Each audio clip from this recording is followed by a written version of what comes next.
The National News Desk, locally covered, nationally connected. Because I want SNAP to go to the people. It's the Democrats that stopped it, not us. Partial funding for food stamps secured in the nick of time as the government shutdown nears record for longest ever. We've got the latest on the funding impasse from Capitol Hill. Plus, military threats. President Trump issues a warning to the world against harming Christians, where the army could be headed if his threats are not heeded. And then Election Day 2025, how the first midterm elections could shape the political landscape for years to come. Good evening. I'm Taylor Murray. Welcome to the National News Desk, America's News Now. It is day 34 of the federal government shutdown with no end in sight. The United States Senate is back in session tonight, but there are no plans to vote on a budget bill. Tomorrow, this funding lapse will become the longest in U.S. history, surpassing the partial federal shutdown in President Trump's first term. National correspondent Atra El-Nashar reports on the soon-to-be record-setting shutdown and what happens next. Now, in its second month, the effects of the government shutdown are hitting more and more Americans. From gaps in food assistance, my SNAP benefits are what gets me through the month, to millions of federal workers going without pay, including air traffic controllers and TSA backing up airports. We probably had about 5 or 6 different departure times during the day. I think it's only going to get worse. I want them to come to work, but they're making life decisions that they shouldn't have to make. All this strain, so far, still not pushing Republicans and Democrats to come together and compromise. Democrats' fault. President Trump says Republicans in Congress won't change their strategy to wear down enough Democrats to vote in favor of a short-term budget maintaining current funding levels. All we're doing is we keep voting. I mean, the Republicans are voting almost unanimously to end it, and the Democrats keep voting against ending it. As for Democrats, why are Republicans continuing to keep the government shut down? They're keeping up their demand that Republicans agree to renew health insurance tax credits in a budget agreement. We know that tens of millions of Americans are about to experience dramatically increased premiums, co-pays, and deductibles. Who will blink first is anyone's guess. There are a couple lone voices pointing fingers at their own party. I feel like the Democrats really need to own the shutdown. Mike Johnson, for a month now, cannot give me a single policy idea. The president repeating his call for Senate Majority Leader John Thune to eliminate the filibuster, a 60-vote threshold protecting the voice of the minority party. If we end the filibuster, we can do exactly what we want. He said today he wasn't going to do it. Well, that's too bad. Now, Taylor, this standoff could be swayed by the outcomes of tomorrow night's elections. The Democratic candidates in both the New Jersey and Virginia gubernatorial races are ahead in the polls. If they underperform, though, Democrats here in Washington may feel the need to change course. But if they win, Democrats here could feel empowered to keep pushing for those health care tax credits. Atra, one part of the shutdown that's not getting as much attention is the effect it has on the private sector hiring. So what else do we know about that?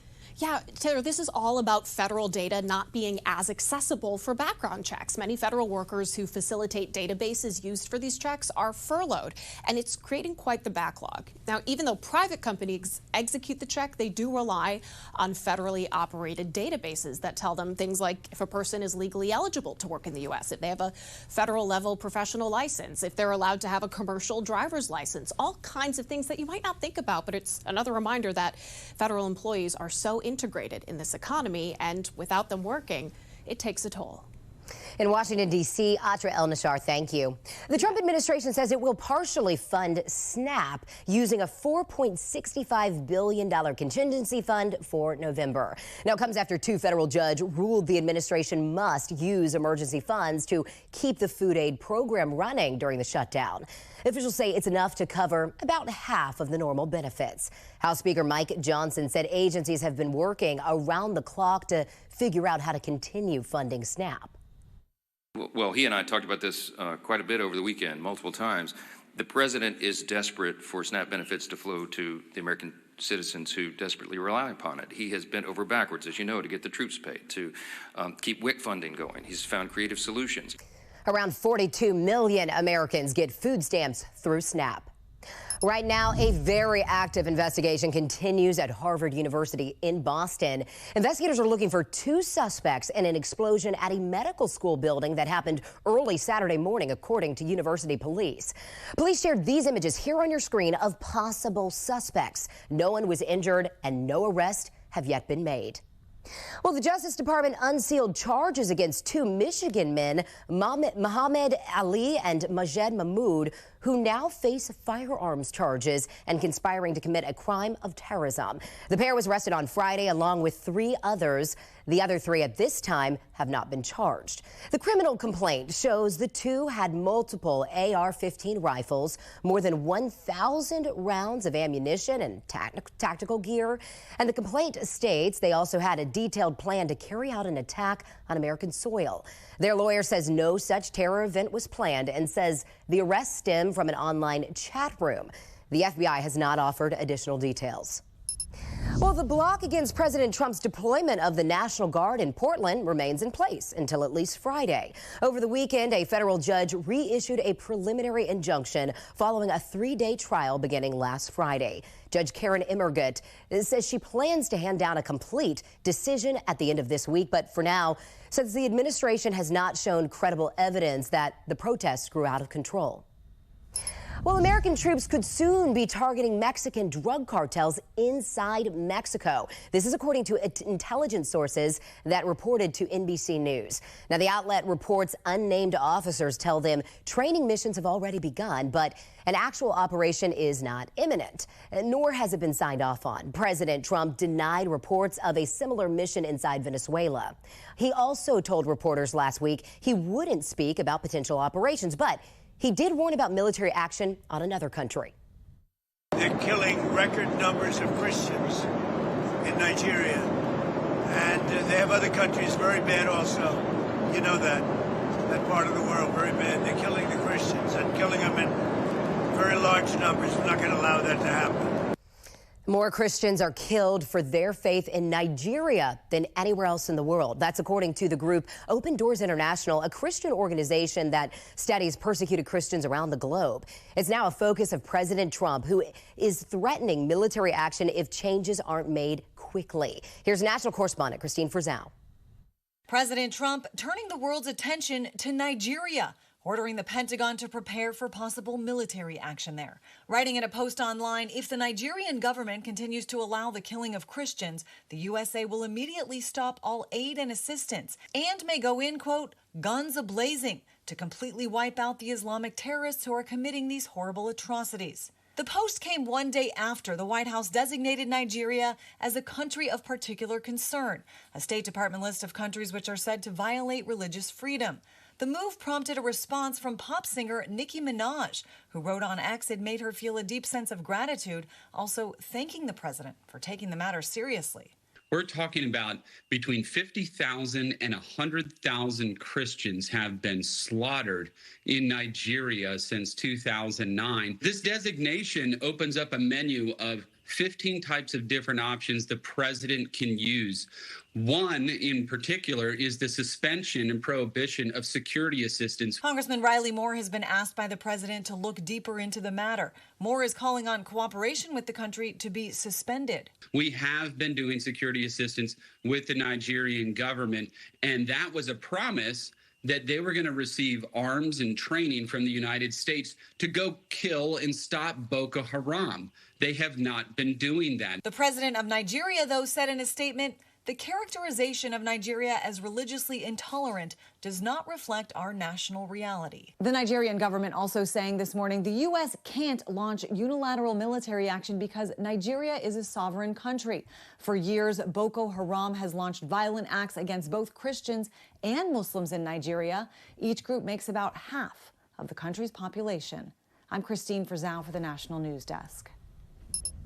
The trial for the Ohio police officer charged with murder in connection to the 2023 fatal shooting of a pregnant woman, Takia Young, is set to begin this week. Blendon Township police officer Connor Grubb faces charges of murder, involuntary manslaughter, and felonious assault.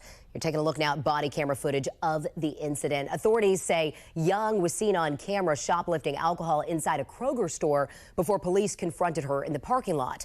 The footage shows Young trying to drive away when Grubb allegedly fired through her car window. 21-year-old Takia Young was about 6 months pregnant when she and that unborn child died. Jury selection began today. Opening statements are expected Tuesday afternoon or by Wednesday morning. Well, Oklahoma City Thunder guard and reigning NBA MVP Shai Gilgeous-Alexander is the latest athlete to have his home burglarized while he was on the road playing a game. Oklahoma police are investigating a robbery of SGA's home last Thursday while the Thunder were in Washington, D.C. The suspects remain at large. The break-in mirrored a slew of burglaries at the homes of well-known professional athletes across the U.S. since last year, including NFL's Patrick Mahomes, Travis Kelce, and Joe Burrow. Well, Louisiana State fire marshals say an investigation is underway after 2 girls fell from a Ferris wheel. It happened Saturday at a harvest festival about 40 miles northwest of Baton Rouge. The girls are around 11 years old and were both hospitalized. They are expected to survive. The sheriff says a mechanical failure may be to blame and rides were temporarily shut down. The Ferris wheel remains closed. Coming up, what a former president and the current one are doing to help their parties in 3 high-stakes races happening tomorrow. Then the remains of 3 more hostages are now back in Israel. How many hostages still need to be given back, and what's next for Gaza? Plus, the changes coming to kids' football helmets to help prevent concussions and brain injuries. Stay with us. We'll be right back.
There are major elections around the country happening tomorrow. President Donald Trump is hoping to help Republicans with tele-rallies in New Jersey and Virginia as Democrats maintain polling advantages in both states. As the National News Desk Matt Gelko reports, the results could have an impact for both parties heading into the 2026 midterms.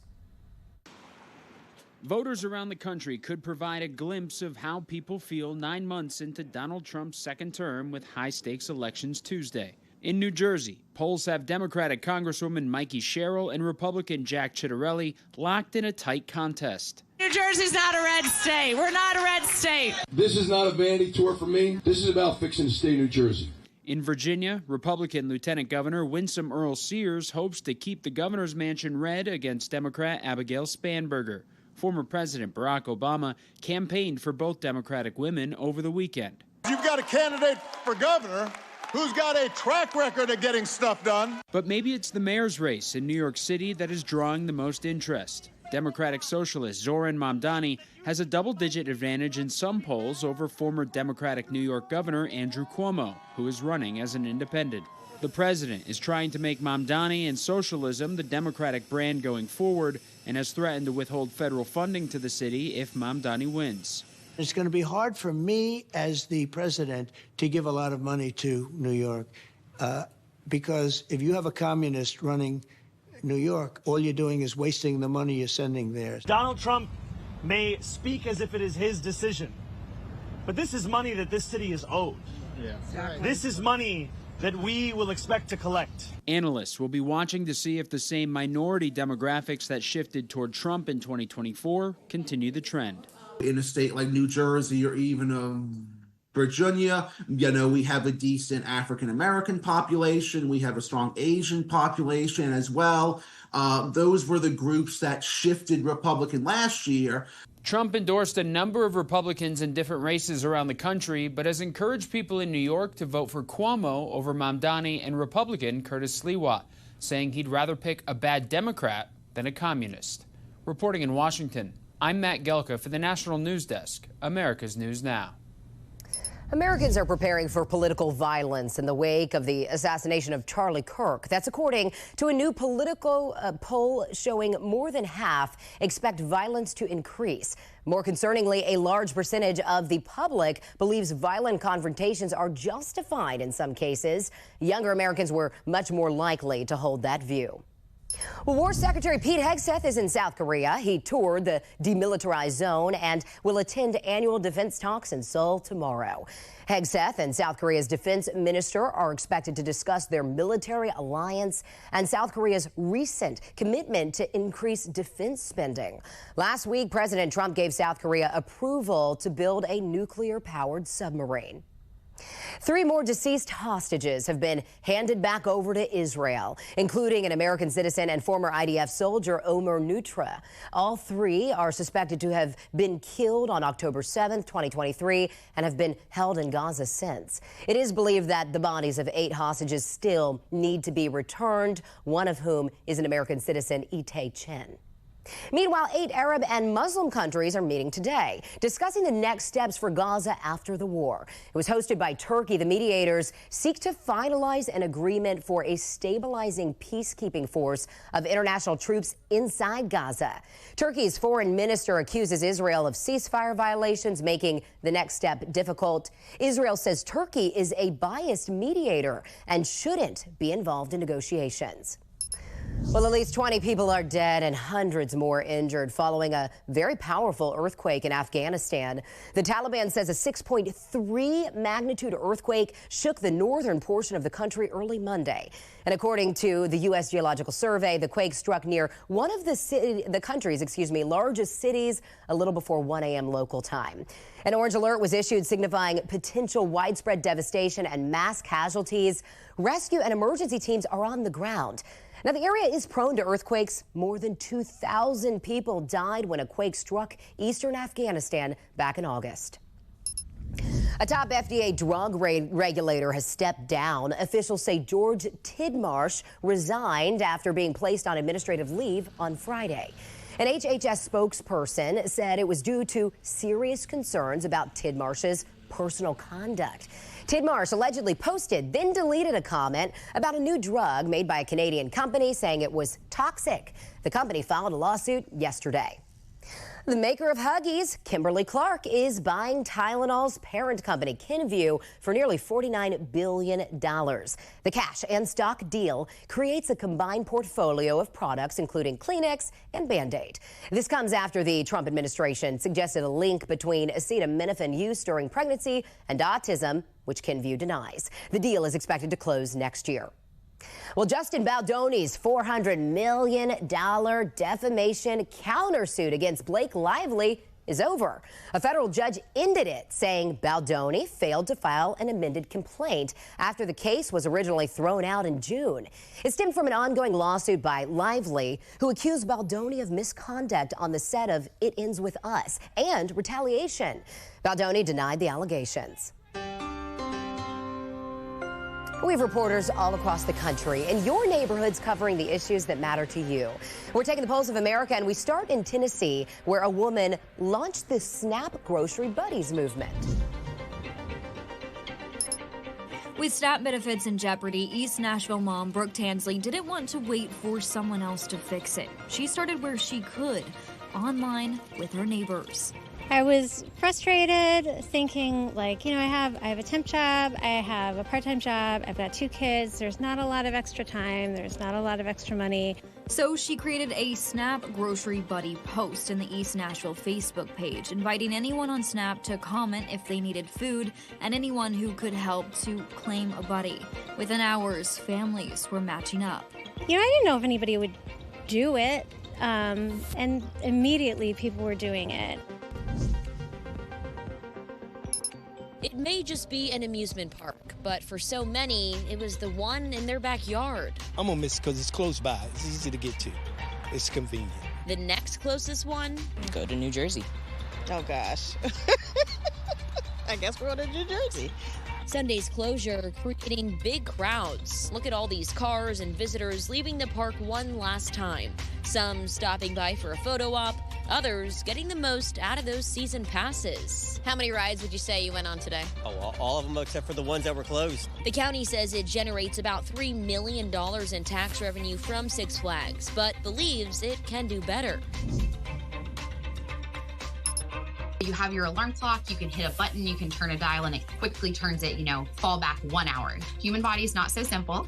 Our bodies are regulated by our circadian rhythm, according to Premier Health's Brittany Jamieson, a 24-hour biological clock regulated by exposure to light that controls everything from sleep to digestion. We lose a lot of that light exposure, and so your circadian rhythm kind of goes crazy. Jamieson says it takes between 3 to 7 days for sleep patterns to regulate, so adjusting your bedtime little by little won't shock your circadian rhythm as much. She also suggests moving your mealtime slowly so your digestion can get used to it as well. Coming up, football helmets meant to better protect kids are on the way. Why it could be difficult to actually get them to the players. We're back in 90 seconds.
New helmets are on the way that promise to better protect children who play football. Groundbreaking standards were just approved, calling for this crucial equipment to be ready to wear in less than 2 years.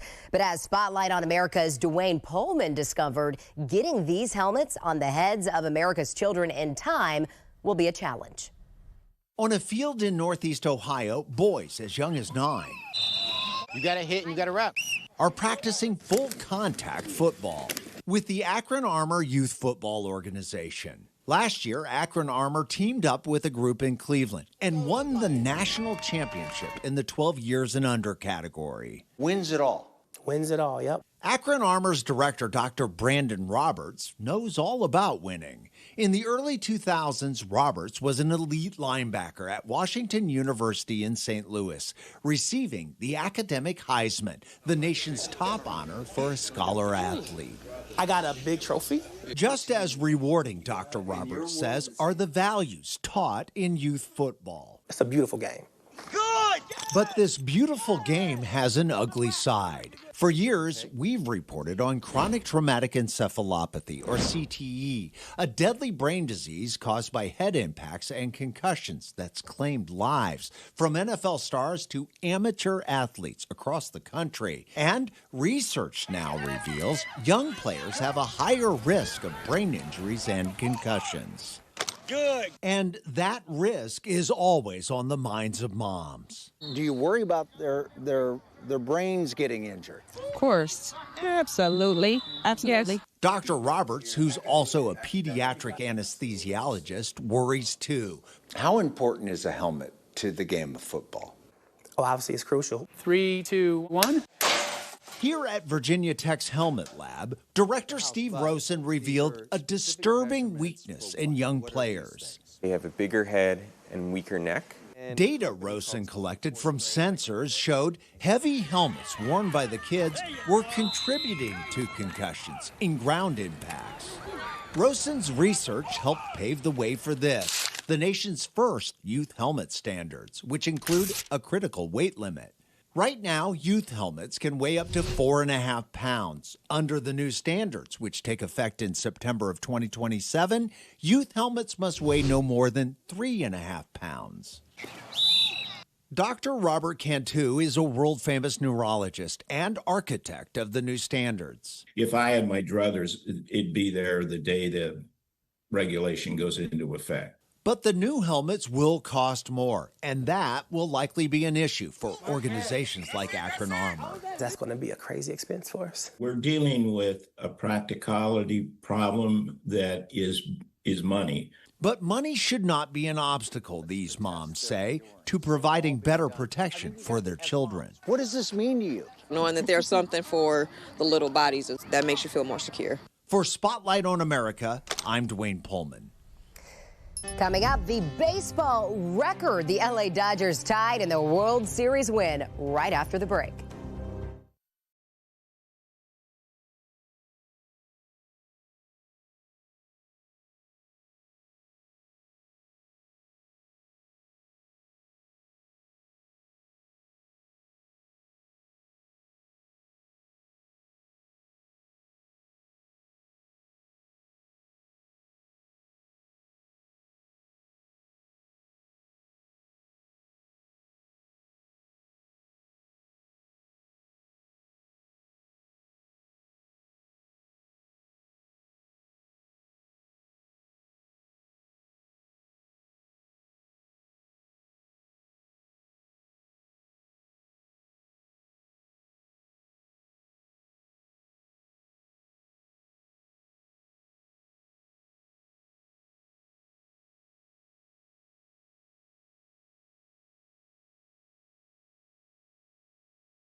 The LA Dodgers celebrated their second consecutive World Series title alongside their fans with a parade through downtown LA before they headed towards Dodgers Stadium for another celebration.